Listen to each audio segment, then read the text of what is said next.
So this is Leo from MMOPH at ang pag-uusapan nga natin ngayon ay ang red sellers. So marami nga naging interested dito sa red sellers nang i-post ko ito sa aming group.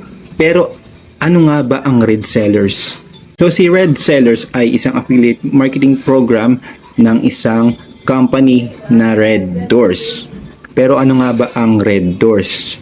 So si Red Doors ay isang Singapore-based hotel company and hospitality brand that operates in Southeast Asia. So basically guys, si Red Doors ay nag-offer ng budget and quality hotels dito sa Southeast Asia.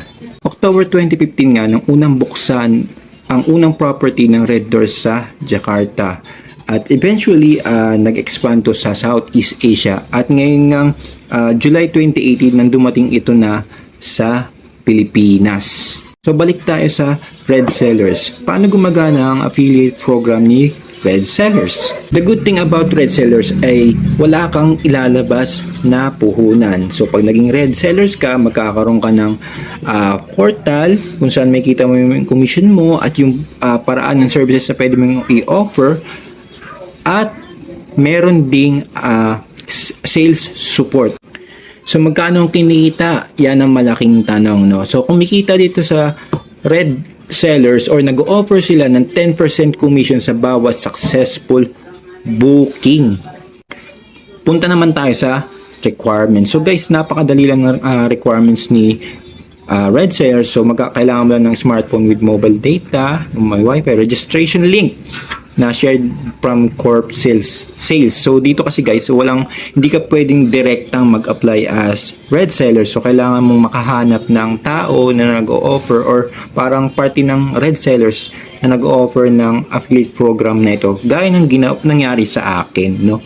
So TIN number, TIN ID, and bank account kung saan ka sasahuran.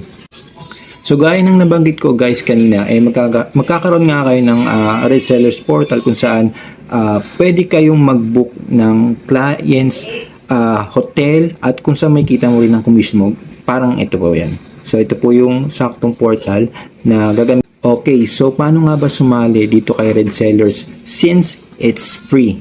So bago ka sumali, dapat mapanood mo muna ang full tutorial ng Red Sellers program. Next is kung nagustuhan mo ng Red Sellers program, naiintindihan mo na to. Next thing is kausapin mo na yung taong or specific na taong tutulong sa'yo para maging isang Red Sellers gaya ko. So ipoprovide na rin po natin ito. So saan mapapanood ang full tutorial nito? So ang gagawin mo lang ay sumali ka sa MMOPH group namin at ilagay namin sa guides yung mga tutorial at yung specific na taong tutulong sa'yo para maging isa ka ng ganap na Red Sellers. So yun lang guys, hope it helps. Mag-join na kayo sa group at syempre follow nyo na po ako dito sa Facebook kung nagugustuhan nyo yung mga ganitong klase ng content. At syempre follow nyo rin po ako dito sa TikTok.